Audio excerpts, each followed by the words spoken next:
Nama lengkap saya Andre Parvian Aristio, asal dari Surabaya. Udah jadi dosen mungkin sekitar berapa ya? 7 tahun lah, sekitar 7 tahun. Karena ditanya plusnya, yang jelas pasti passion ngajarnya tersalurkan jadinya. Gara-gara dulu waktu ikut kegiatan pemandu ya, pra-TD, pemandu TD, itu terus kok kayaknya aku seneng banget nih tampil untuk membawakan sebuah pengetahuan gitu ya baru buat orang-orang gitu, kayaknya menyenangkan. Kalau minusnya profesi dosen itu adalah pengabdian ya, jadi seorang dosen itu harus mengabdi sebenarnya. Jadi kalau yang namanya mengabdi maka yang banyak dikorbankan adalah waktu, uang, dan tenaga, dan mungkin hal-hal lain ya yang harus dikorbankan ya ketika memiliki profesi menjadi seorang dosen. Nah, ini menarik nih, kenapa kok milih Korea ya? Ini sering banget ditanyain. Korea ini adalah negara yang paling cepat ngasih info terkait acceptance letters ya. Jadi dia paling cepat ngasih info ke saya bahwa saya bisa bersekolah di sana gitu ya. Nah, karena paling cepat itu akhirnya yang dipilih gitu ya. Dulu awalnya nggak ngerti gitu, Korea itu kayak gimana gitu ya. Bahkan ketika saya kuliah ke sana itu ya tahun 2009 ya, 2009 akhir. Itu kan lagi demam-demamnya K-pop ya, atau hal-hal yang berbau Korea gitu. Saya sendiri bukan bagian dari itu gitu loh, sehingga saya nggak bisa dapat gambaran kuliah di Korea itu seperti apa. Tapi ya syukur alhamdulillah gitu ya, ternyata di sana banyak banget orang Indonesianya, termasuk senior saya di SI gitu ya, Pak Arif Wibisono dan almarhum Bu Amna. Jadi mereka membantu banget gitu ya untuk adaptasi di sana. Terus nggak tahu kenapa awal-awal kuliah di sana itu kayak berat gitu karena perbedaan budaya sama perbedaannya iklim juga. Kalau kita kan di Indonesia tropis nih, kalau di sana kan tropis ya. Dan itu cukup membuat saya harus struggling di awal gitu ya, karena saya kan lahir di Surabaya ya, di mana itu adalah salah satu kota paling panas juga di Indonesia gitu. Itu sih yang membuat berkesan banget. Jadi berkesan lah kira-kira kalau kuliah di sana, karena orangnya di sana ramah-ramah. Jadi emang bener, walaupun nggak semuanya tuh seperti kayak drama Korea ya, tapi di Korea itu memang kalau kita bisa blended sama budaya mereka, itu mereka bisa ramah banget sama kita. Saya inget banget itu waktu di sana, saya punya langganan ya, cuma yang jualan toast gitu. Kalau saya beli ke sana itu selalu dikasih lebih gitu kan. Mungkin karena ngelihat saya kasihan gitu ya, wah ini mahasiswa nih dari Indonesia, terus pasti nggak punya banyak duit nih. Akhirnya kalau beli, apalagi malam-malam gitu ya, pulang dari lab, terus lapar gitu, terus dia mesti buka semua cuma itu, mesti dikasih lebih gitu. Seneng banget di sana. Terus yang jadi catatan lagi ya di Korea itu, suasananya mendukung juga, fasilitasnya juga mendukung, lalu profesornya juga kompeten gitu ya. Bahkan sampai sekarang pun profesor kami ya, yang waktu saya kuliah di sana itu sering banget ke Indonesia untuk cari student-student baru gitu ya, yang mau berkuliah di Korea.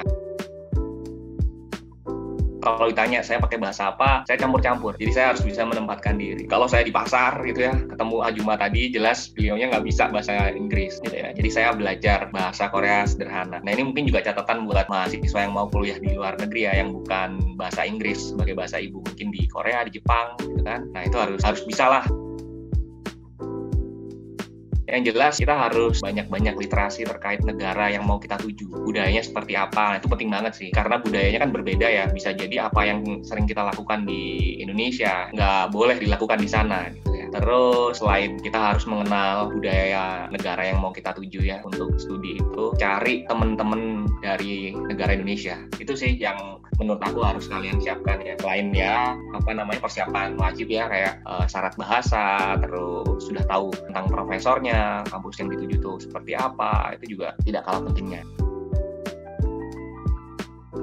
Cara bagi waktunya itu kita harus tahu ya, apa kegiatan yang bisa kita lakukan di prioritas yang paling tinggi. Kita harus bikin presidensinya, mana yang bisa kita prioritaskan, mana kegiatan yang bisa dilakukan dengan cara paralel gitu ya, mana dilakukan bersamaan. Tapi sekali lagi kemampuan ini tuh biasanya bisa didapat ketika sudah mulai banyak terlibat di begitu banyak kegiatan dan tanggung jawab. Sekali lagi aku bilang ke teman-teman yang buat kesulitan membagi waktu, coba dimulai dengan cara melakukan listing tadi prioritasnya, terus dilihat presidensinya mana yang paling tinggi gitu ya. Mungkin berat di awal, tapi kalau sudah terbiasa kayaknya itu akan menjadi sebuah habit gitu. Yang jelas pasti faktor yang paling penting itu adalah kalian mengikuti UTS dan UAS. Itu berpengaruh banget, karena kalau nggak ngikut dua itu ya sudah pasti nggak lulus lah. Kalau yang lain-lain itu banyak ya faktornya ya, terutama misalkan kalau kalian lebih rajin gitu ya, mungkin nilainya menjadi lebih baik gitu ya. Dalam arti gini, kadang kan kita kalau jadi dosen itu kan dilema ya. Misalkan aku ambil contoh gini, nilai A itu kan 86 ya kan. Terus waktu kita mengevaluasi akhir gitu ya, ternyata nilai mahasiswa itu 85,2. Itu kan deket banget tuh sama 86 ya kan. Tapi kalau di integra 85,2 itu nggak mungkin dapat A, jatuhnya mesti AB karena nggak sampai 86. Nah, dalam hal-hal seperti itu biasanya ada faktor subjektivitas. Jadi kalau misalkan kita tahu bahwa anak ini rajin gitu ya, terus memang layak untuk dapat A gitu ya, biasanya dinaikin sih poinnya jadi 86 gitu. Kan tinggal dikit banget. Saya biasanya gitu sih. Jarang banget saya nurunkan grade. Misalkan yang harusnya A B jadi B gitu, aku jarang banget. Tapi kalau misalkan anaknya nggak aktif gitu ya, atau tugas-tugasnya banyak yang nggak dikerjain, ya nggak mungkin sih. Kayaknya aku bakalan upgrade ya menjadi tinggi gitu ya, walaupun nilainya mepet banget. Ini menurut saya ya, bisa jadi menurut orang berbeda juga sih. Kesuksesan itu bukan hanya dipengaruhi dari kemampuan diri sendiri, tapi juga faktor relasi dengan orang lain. Jadi ketika kamu punya banyak relasi yang bisa support kamu ya, sebagai support system kamu, itu akan jauh lebih bagus ya kan. Aku punya lagu favorit banget tuh, lagunya band Kiki yang judulnya Sang Pemimpi. Dulu buat soundtracknya Sang Pemimpi itu ada liriknya kurang lebih kayak gini, mudah-mudahan nggak salah nih. Ntar aku udah bilang suka banget, ternyata liriknya salah lagi ya kan. Kalau nggak salah liriknya tuh gini, hargailah orang-orang yang menyayangimu dan selalu ada setia di sisimu. Jadi itu memang kayaknya waktu dengerin tuh kayak klise gitu. Lah ini kan orang lain juga sering banget ngomong kayak gini ya. Tapi kalau kamu udah banyak banget yang kamu lakuin gitu ya, apalagi misalkan ketika lulus dari mahasiswa, itu dalam banget sih maknanya. Dan ketika kamu mengalami itu baru sadar, oh ya bener juga ya, aku nggak boleh ninggalin orang-orang yang support aku nih, karena dari mereka lah aku bisa seperti sekarang kan gitu. Dari mereka lah aku bisa dapat banyak hal ya, mungkin achievement yang dulu waktu aku mahasiswa itu nggak berpikiran, aku pengen banget punya ini, pengen banget bisa seperti ini, seperti itu gitu ya kan. Terus karena support dari orang-orang inilah, ternyata hasil yang kamu dapatkan itu bisa jauh lebih baik gitu.